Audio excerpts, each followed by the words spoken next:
Right? So our perception of reality plays a very important part in how we make decisions. Now, you're not going to be able to read all of this stuff, but the objective isn't for you to read everything on the slide. It's to highlight all of the different reasons, and this is just a splattering of reasons that psychologists have identified as to how our perception of reality gets distorted.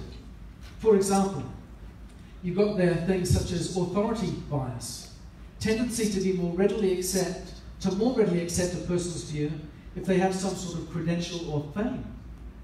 It's interesting how we listen to famous people like they actually, because they're famous, they're more credible. In reality, that doesn't actually mean anything, does it? Scarcity bias, confirmation bias, hyperbolic bias.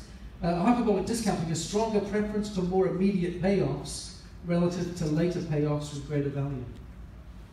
Does that make sense? Illusion of control, believing that we control or at least influence outcomes that are beyond our ability to control. And this list just goes on and on and on. Lots of different triggers that influence our understanding of what reality truly is. The challenge is it impacts us in these 5 critical ways. 1, it influences our perception of ourselves. And one of the greatest things that we have in our artillery, if we want to grow a successful business and achieve some of those wonderful experiences and enjoy some of those rich emotions that have been shared already from stage, from those that have gone before and that have succeeded, it all comes down to so much our belief in ourselves. If that perspective is skewed or broken, then that will limit our opportunity to achieve more. Now, I think to some degree all of us have some broken image or reflection of ourselves. So don't go, well, that counts me out. Yeah? We fix it, we work on it. It's a day-to-day process of becoming, and of evolving and getting better. Our perception of others gets skewed as well. And often that is a fruit of our perception of ourselves. I've found that so often that people that don't see themselves right see others wrong. Yeah, because they're looking through a cloudy lens. Our perception of the facts. I think that's kind of a neat image. That wonderful ship looks to be sinking when they twist the angle and turn the facts into something else. Our perception of the past and, of course, our perception of the future.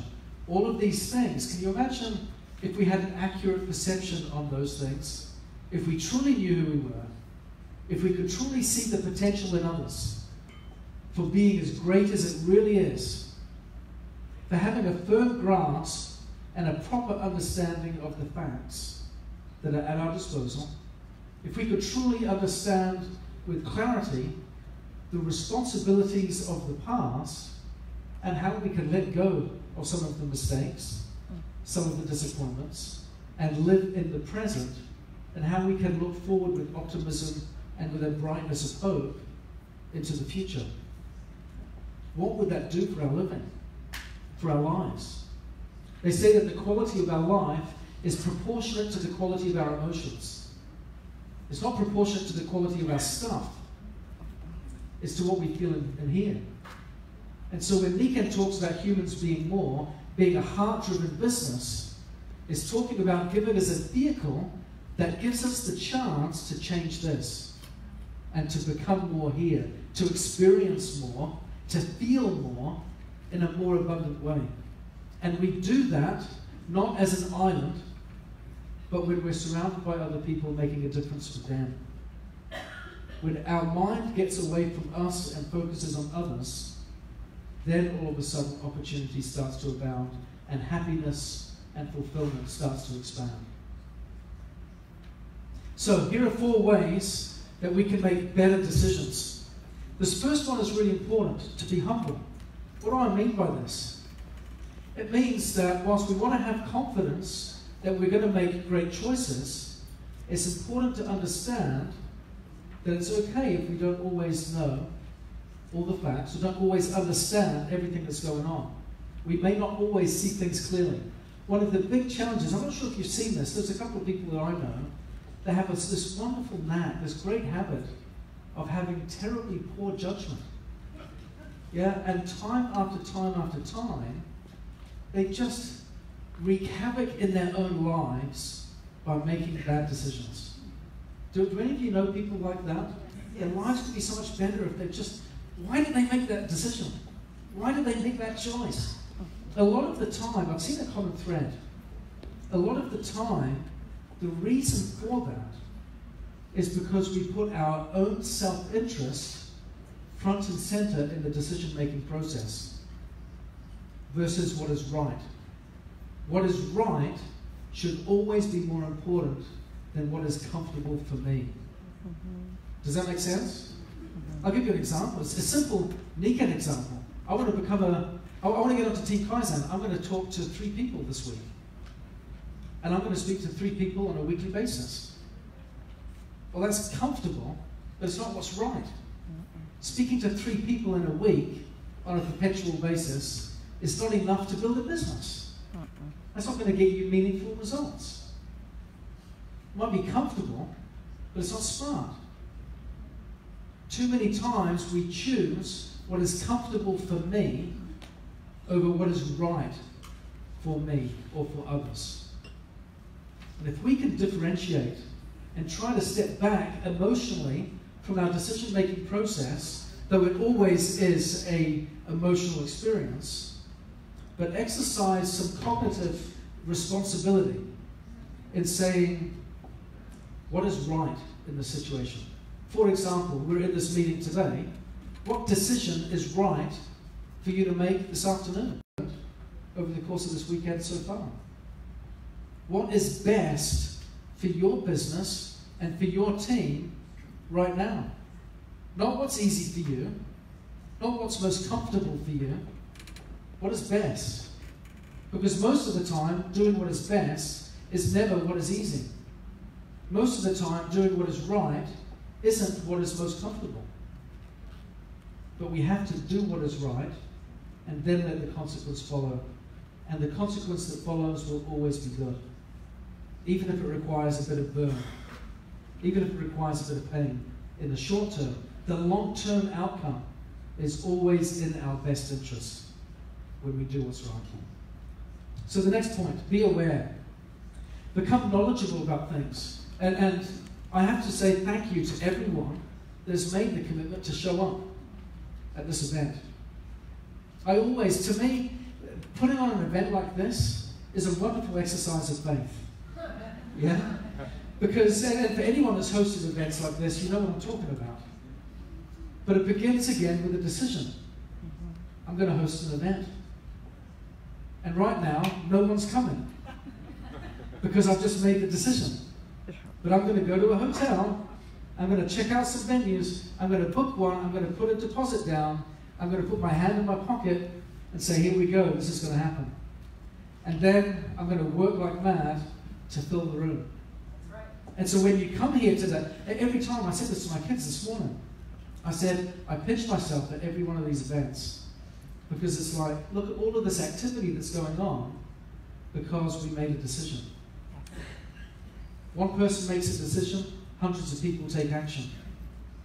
What would happen if you made a critical decision today in the lives of other people that could really influence them for good? I loved what Luis said last night when he said, what would happen? What would have happened if Yoshi said no? What would have happened if David and Valerie said no?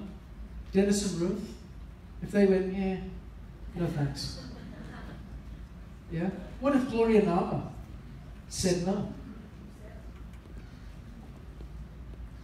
What if you said no? What if you said no? Half the time, we make half-hearted commitments. The word decide comes from the Latin word decidere, which means to kill or cut off. Which means when we make a decision, we cut off alternatives. The alternatives being we don't quit, we don't give up, we don't look for a way out, or to try to get there quick by throwing the sofa over the balcony. Yeah? We make proper decisions and we stick to it.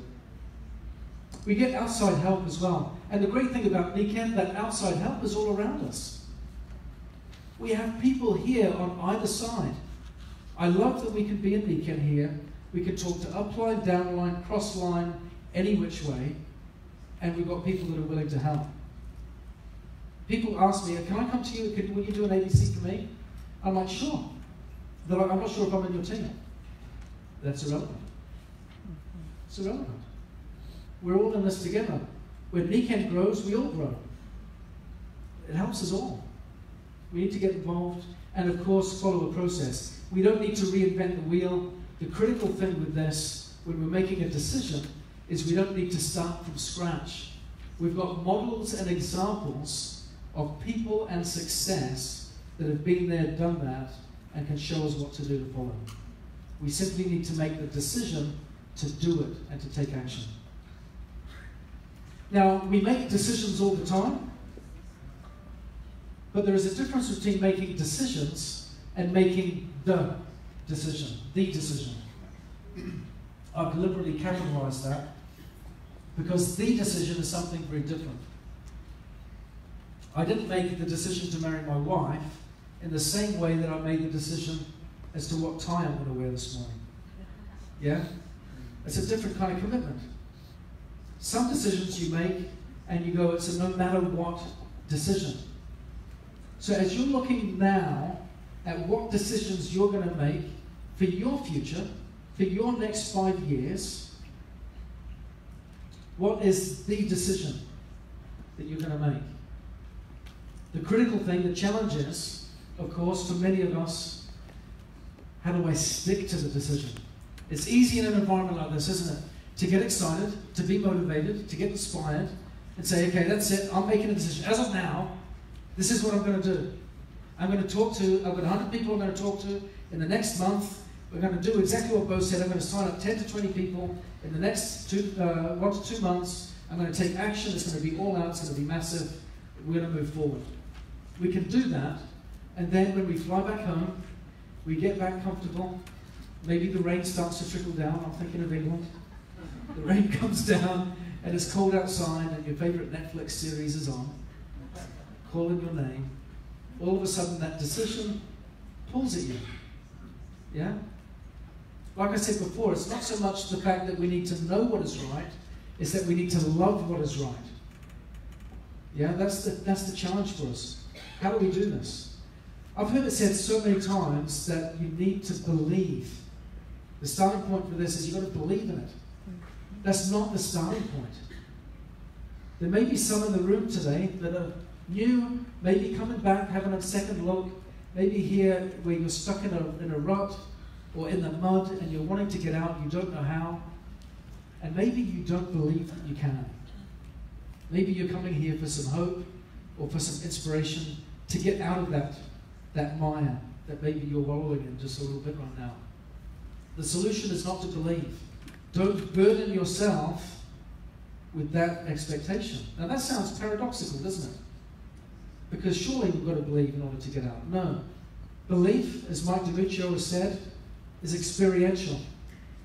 It comes as a result of experience. The starting point, and I'm drilling this down to the basic first step. There'll be people that will already have this first step down. I'm drilling it down to the very first step. The first step is to want to believe. When I want to believe, when I open my mind up like that parachute that Bo spoke of, then I can start to move forward. Then I can start to have hope. Then I can start to have some excitement that maybe if it is right, maybe if this could be for me, something good can come of this. Maybe then I can take some action. And as you take action, you get results, and results lead to belief, lead to faith, lead to conviction, lead to outcomes. Be persistent. What does that mean?